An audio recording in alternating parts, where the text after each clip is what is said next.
ना तभी कटेंगे, अदरवाइज संभव नहीं है। हेलो, सोच कर देखिए कि दुनिया के हर फील्ड के अंदर जब आप कोई भी काम करते हैं, आपसे सबसे पहले एक चीज पूछी जाती है, कितने पढ़े लिखे हो। जितने हम पढ़े लिखे होते हैं उतनी हमारी औकात नाप के हमें काम दिया जाता है। मैं 10वीं फेल हूं, चपरासी बना दो। मैं इंजीनियर हूं, 15,000 दे दो। मैं डॉक्टर हूं, 50,000 दे दो। मैं साइंटिस्ट हूं, 1 लाख रुपया दे दो। दुनिया के हर फील्ड में हमारी औकात नाप के हमें काम दिया जाता है। ये दुनिया का पहला फील्ड है जहां पर कभी किसी की औकात नहीं नापी जाती। यहां पर एक ही चीज पूछते हैं, एक ही चीज। तू कपड़े पहनता है? आप बोलते हो पहनता हूं। तू हल्दी धनिया मिर्ची खाता है? आप बोलते हो खाता हूं। तो तू आरसीएम का करोड़पति बन सका है? बस यही क्वालिफिकेशन चाहिए हमारे बिजनेस के अंदर। हेलो, मैंने इस बिजनेस के अपने 5 साल के करियर के अंदर रिक्शे वाले को करोड़पति बनते देखा। मैंने अपने इस बिजनेस के 5 साल के करियर के अंदर सब्जी बेचने वाले को करोड़पति बनते देखा। मैंने अपने इस बिजनेस के 5 साल के करियर के अंदर रोड पे चलते आदमी को करोड़पति बनते देखा। मैंने अपने इस बिजनेस के 5 साल के अंदर करोड़पति को करोड़पति बनते देखा। मैंने अपने इस बिजनेस के 5 साल के करियर के अंदर अच्छे खासे डॉक्टर इंजीनियर को करोड़पति बनते देखा। ये बिजनेस दुनिया का वो बिजनेस है जो किसी से धर्म नहीं पूछता, जात नहीं पूछता, समाज नहीं पूछता, स्टेट नहीं पूछता, डिस्ट्रिक्ट नहीं पूछता। एक ही चीज पूछता है, अगर तू इंसान है और कपड़े पहनता है और हल्दी धनिया मिर्ची खाता है तो यहां पर खड़ा हो सकता है, तेरी जिंदगी बदल सकती है। बस इतनी सी बात पूछता है। निर्णय आपका है। अच्छी खासी सरकारी नौकरी मिल चुकी थी, जिंदगी चल रही थी। एक आदमी ने मेरे पिताजी के ऑफिस में आके बोला, सर ये बिजनेस कर लीजिए। मेरे पिता ने उसको भगाया नहीं, ये बिजनेस को देखा, समझा और मुझे आज भी वो तारीख याद है। 15 अगस्त सन 2000 को ये बिजनेस मेरे पिता ने साइन कर दिया।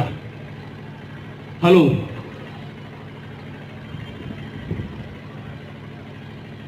बिजनेस साइन करने के 1 महीना निकल गया, किसी ने आरसीएम ज्वाइन नहीं किया। मेरे परिवार के अंदर जितने रिलेशन वाले थे सबको बताया तो सबने मजाक बनाई, अड़ोसी पड़ोसी को बताया तो उन्होंने हंसी उड़ाई। 1 महीने के अंदर लगभग 1500 से 2000 लोगों ने मेरे पिताजी को साफ मना कर दिया, हम आरसीएम नहीं करेंगे। आज की तारीख में आप लोगों को अगर 2 आदमी मना कर देना हम आरसीएम नहीं करेंगे तो हम नेगेटिव हो जाते हैं। क्या हो जाते हैं सर? नेगेटिव हो जाते हैं। एक दिन मैंने मेरे पिता से पूछा, पापा सरकार आपको 25,000 रुपया सैलरी देती है, अच्छी खासी सरकारी नौकरी है, ये क्या कपड़े बेच रहे हो? बंद करो इस काम को। तो मेरे पिता ने मेरे को बोला कि तू इसका फ्यूचर नहीं जानता क्या होने वाला है, मुझे इसका फ्यूचर दिख रहा है और मैं तेरे को बताऊंगा ये क्या चीज होगी। ये बात मेरी ध्यान से सुनना और समझना। जो बात मैं आप लोगों को बोल रहा हूं वो बात मेरे पास उनकी 2001 की डायरी में आज भी लिखी हुई है, जो अभी हो रहा है। मैं रिपीट कर देता हूं, सन 2001 को उनकी जो डायरी थी, उस डायरी में जो उन्होंने भविष्य लिखा था वो आज हो रहा है। मेरे पास उसी से नोटेड था, वो उसी समय उन्होंने लिख दिया था आने वाले समय में क्या होगा। एक आदमी ज्वाइन नहीं हुआ सर, एक आदमी, पूरी कॉलोनी में बदनामी हो चुकी थी। सुबह सब्जी वाला सब्जी देने आता तो बोलता और आरसीएम कुछ आया क्या?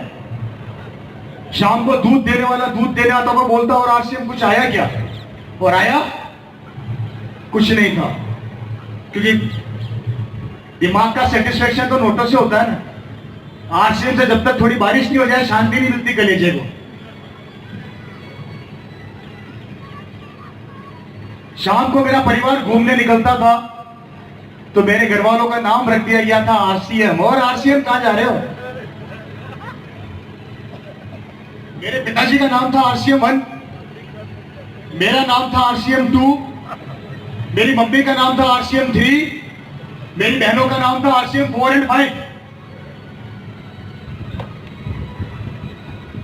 मेरे पिताजी ने इस बिजनेस के लिए अपनी नौकरी साइड में रख दी। एक आदमी जो एसी कैबिन के अंदर बैठा रहता था आज भैंसों के तबेले में जाके सो रहा है। एक दिन गुस्से में आके मैंने मेरे पिताजी से पूछा कि पापा सरकार आपको 25,000 रुपया सैलरी देती है, बंद करो इस काम को। पूरी कॉलोनी आप पर हंस रही है, पूरे जयपुर के अंदर बदनामी हो चुकी है। ज्वाइनिंग 1 नहीं हुई, पैसा 1 नहीं आया और टेंशन इतनी सारी ले चुके आप। आपके साथ भी होता होगा। किसके साथ हो रहा है भाई? जिंदगी बदलने वाली है। क्योंकि जब जब आपकी बदनामी चालू हो जाए, लोग आप पे हंसना चालू कर दें और लोग आपको आरसीएम का पागल बोलना चालू कर दे, समझ लो सफलता आने वाली है। क्योंकि पागल पागल ही इतिहास रचता है। पागल ही, मैं नहीं कहता, लोग कहते हैं कि पागल इतिहास रचता है और समझदार लोग उस इतिहास को पढ़ते हैं। अब आप लोग पागल बनना चाहते हो, समझदार रहना चाहते हो? मेरे पिताजी सन 2000 में पागल बने, इसलिए यहां पर खड़ा हूं। लोग मालाएं भी बनाते हैं, फोटो भी खींचते हैं, लोग पीछे भी भागते हैं तो फोन भी करते हैं, लोग मैसेज भी करते हैं तो प्यार भी करते हैं। मेरे पिताजी पागल बने थे सन 2000 में, 2000 में। और मेरे पड़ोसी जो पागल नहीं बने, वो आज भी मोटरसाइकिल पर है, वो आज भी मोटरसाइकिल पर है। तो मुझे बताइए, पागल बनने में समझदारी है, समझदार रहने में समझदारी है? पागल बनने में समझदारी है ना? 5 साल इस आरसीएम बिजनेस का पागल बन जाना, मैं वादा करता हूं पड़ोसी रिश्तेदार एक दिन आपके पीछे घूमेंगे और पैसा तो ऐसे आएगा कि आप लोग कमाने के लिए दौड़ोगे और वो वक्त आ जाएगा कि आप ही लोग आने वाले 5 साल बाद पैसा खर्च करने के लिए दौड़ोगे, लेकिन पैसा आता खत्म नहीं होगा। 5 साल सिस्टम का पागल बन जाना मेरी जिंदगी बदल जाएगी। 5 साल।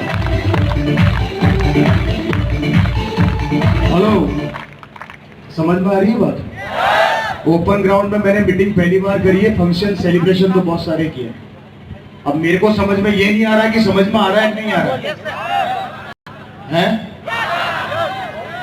सब अपने अपने एंटीने खड़े करो एक बार, जिन जिन को समझ में नहीं आ रहा।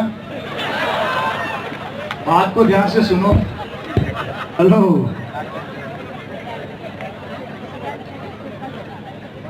गर्मी लग रही है?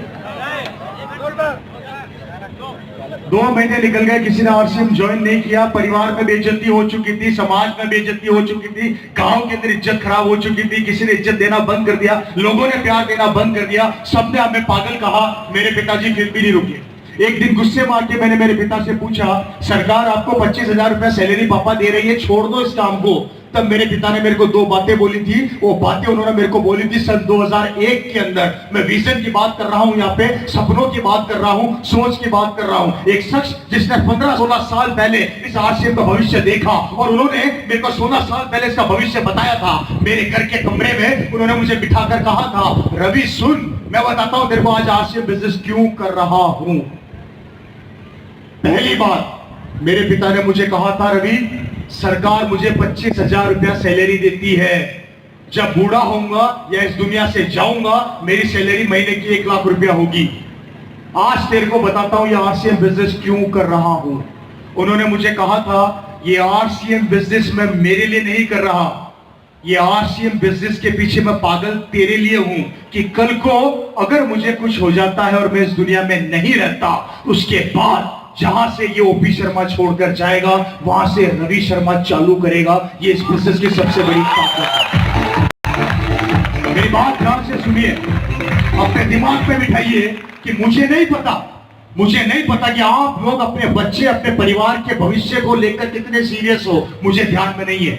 लेकिन मेरे पिताजी मेरे भविष्य को लेकर इतने सीरियस थे।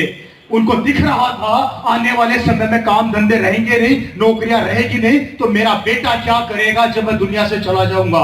उनकी वो सोच जो 16 साल पहले उनको दिख रही थी, आज उस सोच के कारण ये रवि शर्मा यहां पर मौजूद है। मेरी जिंदगी मेरे पिता की मेहनत के कारण 180 डिग्री कोण से बदल गई और आज यही रवि शर्मा अपने पिता की मेहनत को आगे तक बढ़ा के ले जा रहा है। लेकिन बात यहां पर यह आती है कि मेरी जिंदगी तो बदल गई, लेकिन आपकी और आपके परिवार की जिंदगी क्या होने वाली है,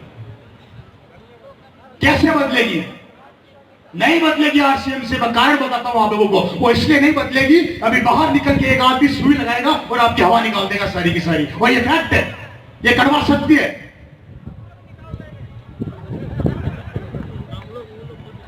हेलो,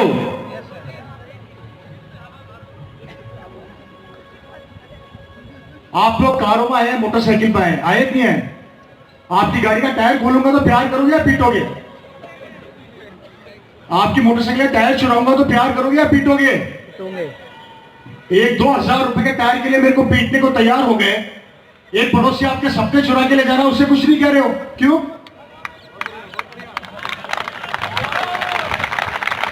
है सर? एक आदमी हमें बोलता है कि तेरा जन्म तो रिक्शा चलाने के लिए हुआ है, तू रिक्शा ही चलाएगा, तो हमारे दिमाग में क्या बैठ जाता है? यस, ये सही कह रहा है, मैं तो रिक्शा वाला ही रहूंगा। बाहर के लोग आपको यह दिखाते हैं, मजबूर करते हैं सोचने के लिए कि तू मजदूर पैदा हुआ था और मजदूर ही मरेगा। और हम लोग यहां पर यह कहते हैं कि तू मजदूर तो पैदा हुआ है लेकिन तू मजदूर नहीं मरेगा, ये हम तेरे से कमिटमेंट करते हैं। तो हमें कहा जाता है हम पागल बनाते हैं। हम आपको आपसे मिलाते हैं, आपकी ताकत से मिलाते हैं, तो हमें कहा जाता है हम पागल बनाते हैं। आपको आपके सपनों से मिलाते हैं, तो हमें कहा जाता है हम पागल बनाते हैं। वो लोग आपके सपने चुराते हैं, आपके ख्वाब चुराते हैं, आपकी जिंदगी बर्बाद करते हैं, तो वो समझदार बनाते हैं।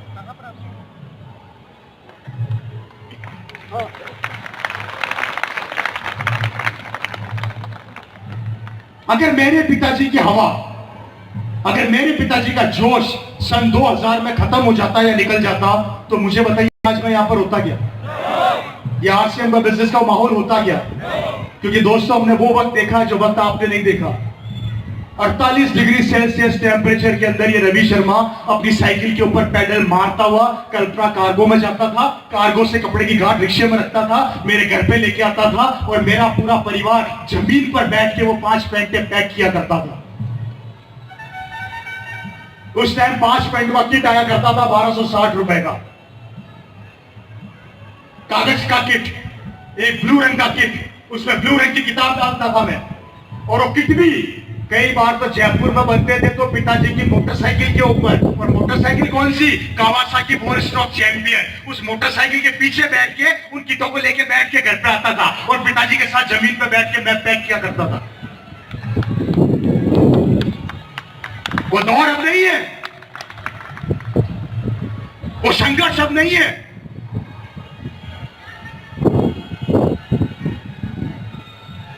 खानदान ने साथ छोड़ दिया, रिश्तेदारों ने मुंह मोड़ लिया, पड़ोसी दूर हट गए, ऑफिस की नौकरी खतरे में पड़ गई, कुछ नहीं बचा था। लेकिन एक चीज बची थी और वो थी मेरे पिताजी का जुनून और विश्वास।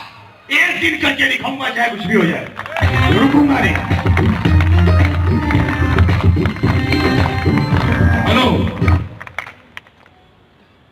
चलते रहे चलते रहे चलते रहे, रुके नहीं।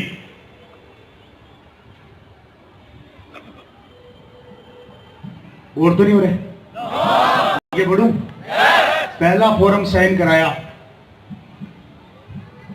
पिताजी का बचपन का दोस्त, आदमी टारगेट करता है ना दोस्तों को, आप भी सबसे पहले दोस्तों के पास जाते हो।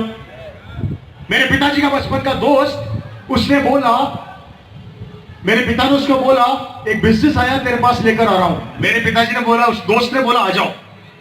जयपुर से 250 किलोमीटर दूर जोधपुर, नाम सुना है जोधपुर का? जोधपुर बड़ी प्यारी जगह है, जो वहां पर जाता है वही का होके रह जाता है। जैसे सलमान खान, मदिलपा महीना, आसाराम जी, सोच समझ के जाना, बड़ी प्यारी जगह है। जोधपुर से 50 किलोमीटर पहले एक गांव पड़ता है जिसका नाम है नीमाच। मेरे पिता का बचपन का दोस्त, जिसने मेरे पिताजी के साथ वो गरीबी देखी थी कि मेरे पिताजी संघर्ष कैसे करते थे, उसके पास ये बिजनेस लेकर गए 250 किलोमीटर दूर। और साथी ने, पिता के दोस्त ने, पता है मेरे पिता को क्या बोला? 4 दिन बाद आना, वापिस भेज दिया। मेरे पिताजी 4 दिन बाद एग्जैक्ट टाइम के ऊपर फिर पहुंच गए साइन कर। उस आदमी ने बोला आहा, तू एक काम कर, 3 दिन बाद आ। मेरे पिताजी ने बोला अच्छा, मैं 3 दिन फिर आऊंगा। मेरा नाम भी ओपी शर्मा है, अगर तू इतना शाना है तो मैं भी तेरा बाप को शानी बनता है। 3 दिन बाद मेरे पिताजी फिर पहुंच गए, साइन कर। वो बोला 2 दिन बाद आना। ओके, 2 दिन बाद आऊंगा। एक आदमी साइन कराने के लिए नौकरी पेशा इंसान 250 किलोमीटर दूर जाता था मात्र एक फॉर्म साइन कराने के लिए। बात समझना, बात की डेप्थ समझना। क्या बोल रहा हूं मैं? सफलता इम्तिहान लेती है, आसानी से नहीं मिलती, ऊपर वाला भी देता है तो। लेकिन आप लोग छप्पर बनाओगे नहीं तो ऊपर वाला फाड़ेगा क्या? छप्पर तो बनानी पड़ेगी। 250 किलोमीटर दूर मेरे पिताजी फिर चले गए साइन कर। उसने बोला ओके, पीछा छुड़ाने के लिए साइन कर दिया। मेरे पिताजी ने बोला मीटिंग रखना, मैं 2 दिन बाद फिर आऊंगा, 4 आदमी बिठा देना। उसने बोला अच्छा, अब 4 बिठाने भी पड़ेंगे? 4 नहीं, तेरे को 8 बिठाने पड़ेंगे, 16 बिठाने पड़ेंगे, मैं फिर आऊंगा। 2 दिन बाद फिर पहुंच गए, एक भी आदमी नहीं बैठा। मेरी बात समझ रहे हैं? 2 दिन और निकल गए, मेरे पिताजी ने बोला आदमी बिठा। मेरे पिताजी फिर पहुंच गए, एक भी नहीं बैठा। 1 महीने चक्कर लगाने के बाद 2 लोग मिले, मात्र 2 लोग। कितना दूर जाते थे वो? कितना दूर जाते थे वो? कितना दूर जाते थे वो? उसके बाद उस आदमी ने 2 बिठाए, 2 के 4 हुए, 4 के 8 हुए। और आज वो आदमी इस बिजनेस का बहुत बड़ा अचीवर है, जिसका नाम आप सब जानते हो। और उस आदमी का नाम है विजेंद्र सिंह राठौर, जो इस बिजनेस का डायमंड है। हेलो, कारण चलना, रुकना नहीं। कोई कुछ भी बोले थमना नहीं। अपने सपनों से समझौता मत करना, चाहे आपके घर वाले आपको रोके, चाहे आपके बच्चे आपको रोके। हमने भी रोका था, लेकिन वो रुके नहीं। चलना, चलता रहे, चलते रहे, चलते रहे, चलते रहे। सफलता मिलती गई, मिलती गई। क्यों? क्योंकि उन्होंने कभी जिंदगी में हार नहीं मानी, नौकरी को साइड में रख दिया, नौकरी से इस्तीफा दे दिया। एक ही चीज नजर आती थी, और वो थी आरसीएम, आरसीएम, आरसीएम। कारण उनको भविष्य नजर आ रहा था। जो लोग विजनरी होते हैं ना, विजनरी, वो लोग आसमान को छूते हैं। और जिनके पास विजन नहीं होता ना, वो उन छुए आसमान लोगों की कहानी अपने बच्चों को सुनाते हैं। याद रखना मेरी बात, या तो कहानी सुनने वाला बन जाओ, या इतिहास रच दो। कहानी बन जाओगे तो लोग याद रखेंगे, और कहानी सुनाओगे तो बच्चे दूसरों को याद रखेंगे, आप दूसरों को याद रखोगे। अब सोच लो क्या बनना है। ओपी शर्मा जी आरसीएम की कहानी बन गए, इसलिए आप लोग याद रखते हो। रवि शर्मा इस बिजनेस की कहानी बन गया, इसलिए आप लोग याद रखते हो। याद रवि शर्मा को नहीं रखते, याद रवि शर्मा की कहानी को रखते हो। इसी तरीके से कहानी बन जाओगे तो दुनिया याद रखेगी, और कहानी बोलोगे तो लोग आपकी कहानियां सुनाएंगे। कब क्या करना है और क्या नहीं करना आपको सोचना है। कहानी सुनाएंगे। 23 फरवरी 2012 मेरे पिताजी का देहांत हो गया। मुझे आज अच्छे से याद है, ये रवि शर्मा अपनी गाड़ी के अंदर बिठा के मेरे पिताजी को हॉस्पिटल लेकर गया था। मैं चलकर गए थे, मेरे पिताजी चलकर, अपने पांव पर मेरे पिताजी चलकर हॉस्पिटल गए थे। और जब वापस आए तो उनकी डेड बॉडी आई। सिर्फ 5 दिन हॉस्पिटल में रहे थे, और 5वें दिन की सुबह 4 बजे मेरे पिताजी इस दुनिया से चले गए। एक आदमी चलकर अपने पांव पर हॉस्पिटल जाता है और उसकी डेड बॉडी आती है। बुरा वक्त, बुरी घटना कभी कहकर नहीं आती कि मारा। मैं माफी चाहूंगा आप सभी लोगों से, मैं एक बहुत गलत बात बोलने जा रहा हूं। यहां से बाहर निकले और सामने से आती है गाड़ी ने आपको ठोक दिया, और आप भगवान को प्यारे हो गए, इस दुनिया में ना रहे। भगवान ने करे कि ऐसा कुछ हो गया, तो उसके बाद आप कल्पना करिए कि आपके परिवार, आपकी फैमिली के पास क्या रहेगा। क्या जो व्यापार आप कर रहे हैं आपका बच्चा कर लेगा आसानी से? जो नौकरी आप कर रहे हैं आपका बच्चा कर लेगा आसानी से? तब क्या करेगा? मेरे पिता ने विजन देखा इस बिजनेस में, यहां खड़ा हूं। पिताजी दुनिया से गए तो आरसीएम मेरे पास आ गया। मैंने इस बिजनेस को देखा, संभाला, और कोशिश कर रहा हूं बेहतर करने की। क्यों? क्योंकि उन्होंने विजन देखा, सपना देखा। लेकिन आपने अपने परिवार, अपने बच्चे के लिए क्या सपना देखा? 500 रुपए का सामान नहीं खरीदा जाता हम लोगों से, लेकिन सपने हमारे बड़े बड़े हैं। पिकअप सेंटर में जाते हैं, सामान कितना खरीदा? 100 रुपए का, और सपने बंगले के। कैसे पूरे होंगे?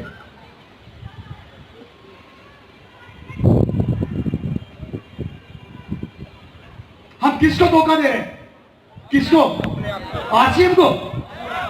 पटना में आरसीएम नहीं चलेगी तो क्या हिंदुस्तान में नहीं चलेगी क्या? तो फिर हम धोखा किसको दे रहे हैं? क्यों दे रहे हैं?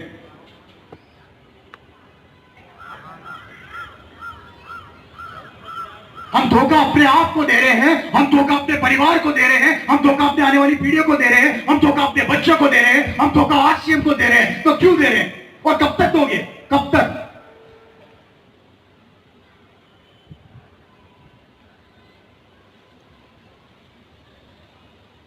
परिवर्तन कौन करता है? गाय भैंसे, जानवर कौन करता है? और हम कौन है? तो हम क्यों नहीं कर सकते?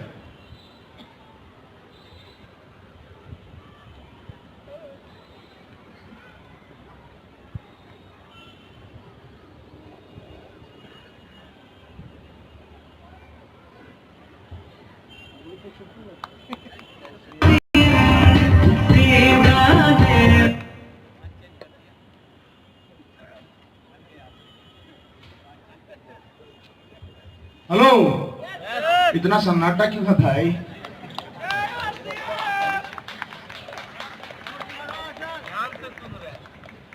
ध्यान से सुनिए, समझ लीजिए। मैं फिर बता रहा हूं दोस्तों, आज मेरी जिंदगी 180 डिग्री कौन से बदल गई। सब कुछ है मेरे पास, सब कुछ। मैं आरसी में पैसे के लिए नहीं कर रहा। लोग मुझे बोलते हैं रवि जी आप सबसे बड़ी पिन पर हूं, सबसे बड़ा पैसा आता है, लेकिन इस पैसे के पीछे की मेहनत किस किसने देखी? सचिन तेंदुलकर क्रिकेट का भगवान है, लेकिन भाई सचिन तेंदुलकर जब नेट पर प्रैक्टिस करता था हमने देखा, 18-18 घंटे पसीना बहाता था हमने देखा।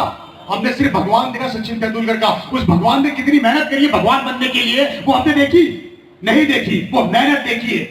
पहली सीढ़ी नहीं चढ़ोगे तो आसमान नहीं छू सकते। पहली सीढ़ी चढ़ना सीखो, अपने आप को प्रिपेयर करिए। मैं कर सकता हूं, मैं कर सकता हूं, मैं कर सकता हूं, चाहे कोई भी रोके और कोई मेरे बीच में आए। अब मैं रुकने वाला नहीं हूं, मैं थमने वाला नहीं हूं। मुझे बनना है, मुझे करना है, मुझे आगे बढ़ना है।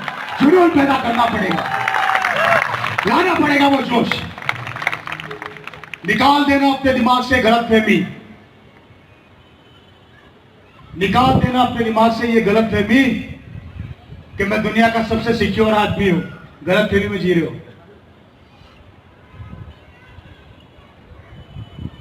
मुझे लोग बोलते हैं कि सर हमें आरसी की क्या जरूरत है? मेरा बेटा स्कूल का टॉपर है, मेरा बेटा 95% से पास हुआ है। तो आपकी नॉलेज के लिए बता देता हूं, 98% वाले मार्केट में पहले ही घूम रहे हैं।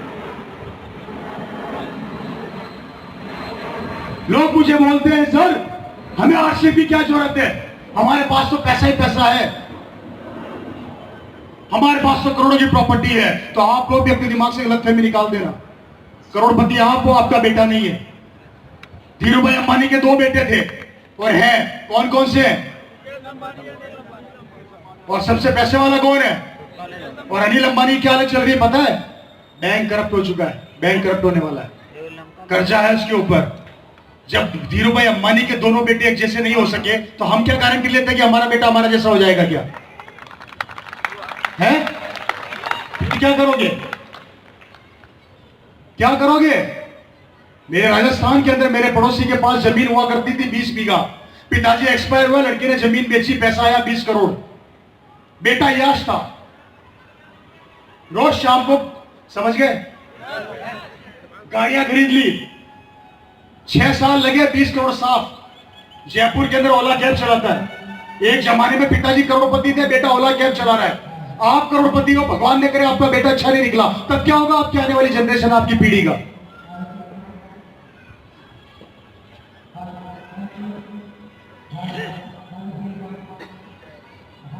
मत करो आरसीएम, करोगे क्या?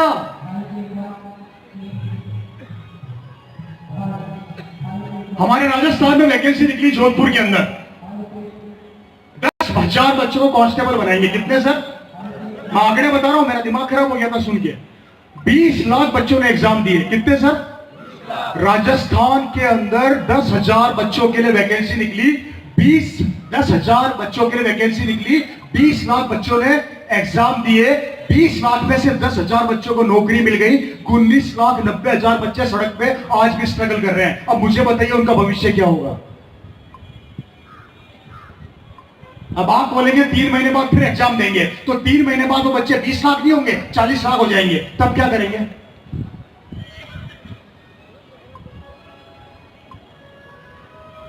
सरकारी नौकरियां बची नहीं, सरकार एक, हम अनेक। प्राइवेट सेक्टर में नौकरी चाहिए तो आपका भाई पहले तैयार है। अगर आप 20%, 90% से पास हो रहे तो 95 वाला आगे खड़ा है।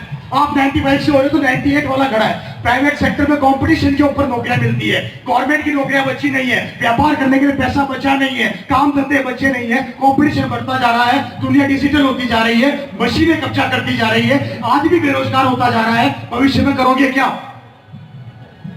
20 साल पहले एक आदमी डाकिया चिट्ठी बांटता था, जब से व्हाट्सएप ईमेल आई है डाकिया की छुट्टी हो गई। 20 साल पहले एक आदमी बैंक में नौकरी करता था, एटीएम मशीन आई, बैंकर की छुट्टी हो गई। 20 साल पहले एक आदमी एसटीडी की दुकान खोल के खर्चा चलाता था, जब से आपकी जेब में मोबाइल आया एसटीडी की दुकानें बंद हो गई। 20 साल पहले एक आदमी इंश्योरेंस करता था, आदमियों का गाय भैंसों कुत्तों का, जब से इंश्योरेंस ऑनलाइन होने लग गए इंश्योरेंस करने वाली दुकानें बंद हो गई।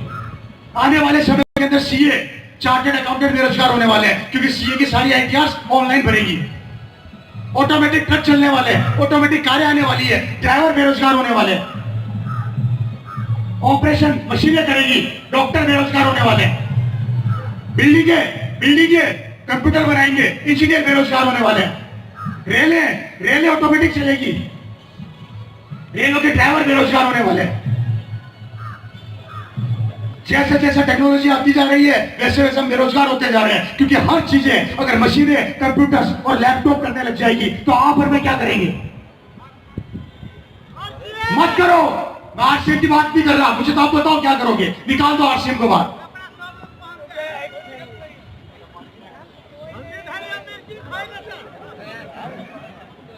क्या करोगे?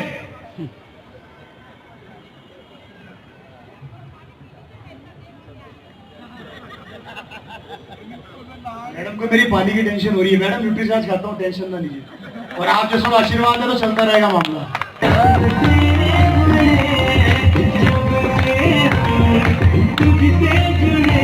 सोच कर बताइए मेरे को, जब डिजिटल आने वाला समय कंप्यूटराइज होगा, मशीनें करेंगी, आप और मैं क्या करेंगे? माफी चाहता हूं, दिल्ली की हालत देखिए आप। एक आदमी घर से निकलता है लैपटॉप लेके, कार में बैठा बैठा काम करता है, काम बंद करता है, घर जाता है तो गाड़ी में खाता है, गाड़ी में ही सोता है। बॉम्बे के अंदर एक आदमी ट्रेन के अंदर जिंदगी निकाल देता है।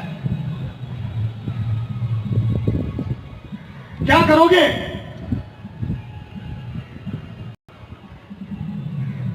बेचारा एक फोटोग्राफर फोटो खींचता था, ये मोबाइल में जब से फोटो लगी है ना, बेचारे की दुकानें बंद हो गई, कोडेक कैमरे बंद हो गए, खत्म कर दी रोजी रोटी।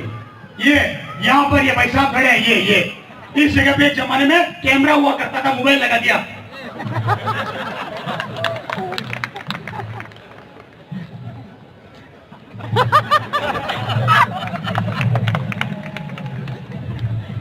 और माफी चाहता हूं, आप सब लोगों को बता देता हूं, भविष्य ऐसा वक्त आने वाला है, हमारा बच्चा सड़क पे खड़ा होकर भीख मांगेगा तो भीख नहीं मिलेगी, क्योंकि आने वाले समय में एक कंपनी हिंदुस्तान के अंदर रोबोट लाने वाली है भीख मांगने के लिए।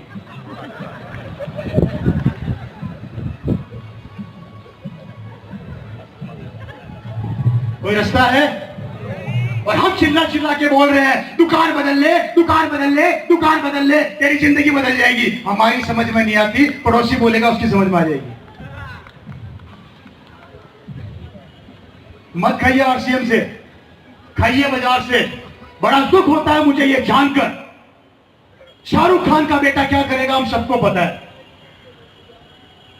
अमिताभ बच्चन का बेटा क्या करेगा हम सबको पता है, धीरूभाई अंबानी के बेटे क्या करेंगे हम सबको पता है, लक्ष्मी मित्तल का बेटा क्या करेगा हम सबको पता है, लेकिन हमारा बेटा क्या करेगा हमें पता ही नहीं है।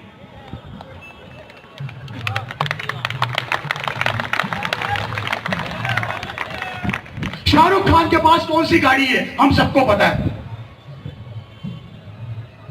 धीरूभाई अंबानी की शादी में कितना पैसा खर्च हुआ हम सब हिसाब लगाते हैं, अमिताभ बच्चन की कौन सी पिक्चर आने वाली है हम सबको पता है, साउथ की पिक्चर आई करोड़पति बना दिया हम लोगों ने, कटप्पा बाहुबली हम सबको पता है, लेकिन हमारी जिंदगी क्या होने वाली है पता नहीं, हमारा बेटा कौन सी गाड़ी में घूमेगा पता नहीं, हमारा बच्चा जिंदगी में क्या करेगा पता नहीं, उसके पास गाड़ी भी होगी कि नहीं होगी पता नहीं, बेटा हमारा है इसलिए निकम्मा है, उनका बेटा तो स्टार है। कब तक दूसरों की जिंदगी का पता रखोगे? कब तक? आपके क्षेत्र में कौन सी सरकार आने वाली है? 5-5 घंटे बैठ के चर्चा कर लेते हो। सरकार वहां आने वाली है, आपको क्या मिला? लेकिन 6-6, 7-7 घंटे चर्चाएं करते हो बैठ के। समय किसका खत्म कर रहे हो? सरकार का या हमारा खुद का? क्यों कर रहे हैं सर? राजनीति पर चर्चा करना गलत बात नहीं है, लेकिन उसको सब्जेक्ट को उठाना और लंबा खींचना गलत बात है। 6-6, 7-7 घंटे हम लोग टाइम को किल करते हैं, इन्वेस्ट नहीं करते। किसके साथ खिलवाड़ कर रहे हैं? सरकार कोई सी भी आ जाए, लेकिन हमारे बच्चे को तो काम तभी मिलेगा जब सरकार के अंदर वैकेंसी होगी और साथ में हमारे बच्चे के पास एजुकेशन होगी, अदरवाइज कुछ नहीं मिलने वाला। लेकिन ये आरसी बिजनेस आपके बच्चे को गले लगाएगा और बोलेगा, लिया तेरे बेटे को, बेरोजगार है तो भी मैं गले लगाने को तैयार हूं, आने दे, आने दे, आने दे, आने दे।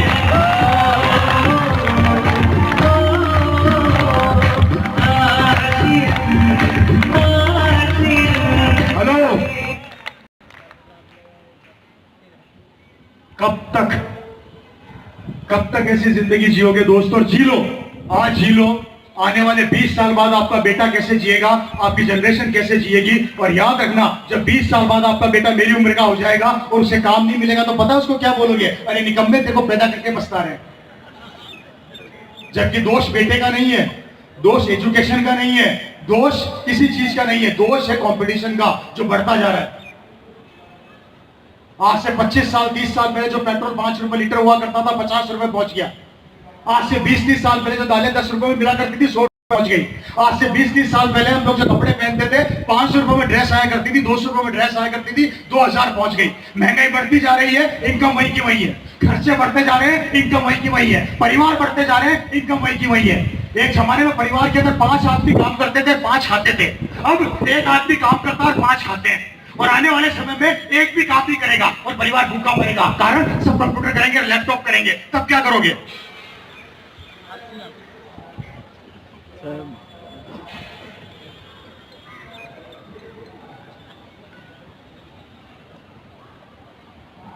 कमाल हो गया।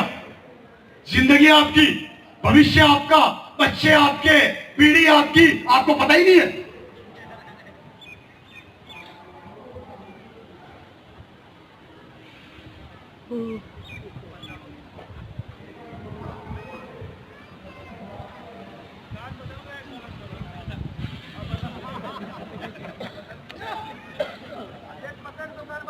कितने लोग हैं जो अपने आप के लिए अपनी जिंदगी के 5 साल अपने आप को देना चाहते हैं। मैं सिर्फ आपकी जिंदगी के 5 साल मांग रहा हूं। आपकी उम्र 50 साल, 45 साल, 100 साल, मुझे नहीं पता। मैं 5 साल मांग रहा हूं। 5 साल मेरे कहने पे काम करना चालू कर दो। ये रवि शर्मा जैसे पागल यहां पर आते रहेंगे और आपके बिजनेस को बड़ा करते रहेंगे, लेकिन आपका साथ जब तक मेरे हाथ में नहीं मिलेगा, ये दुनिया नहीं बदल सकती। अकेला रवि शर्मा कुछ नहीं कर सकता, लेकिन अगर आप लोगों ने अपना हाथ मेरे हाथ पे रख दिया तो मैं वादा करता हूं, एक दिन आपके बेटे को यहां पर लाके खड़ा कर दूंगा और दुनिया उसके लिए तालियां बजाएगी, दुनिया उसको सलाम करेगी। लेकिन देखना तो देखो तो सही। हेलो हेलो, करना चाहते हैं, बदलना चाहते हैं जिंदगी, या भीड़ का हिस्सा बनना चाहते हो? कितने लोग हैं जो अपने बेटे को नौकर बनाएंगे? एक भी नहीं है। कमाल हो गया ये तो। सब मालिक बनाओगे? मैंने पूछा कितने बेटे, कितने लोग अपने बच्चे को नौकर बनाएंगे? एक ने हाथ खड़ा नहीं किया। और घर जाकर उसको यही सिखाएंगे, निकम्मे, अच्छी पढ़ाई करते नौकरी मिल जाएगी। तो झूठ किससे बोल रहे हो? फिर किससे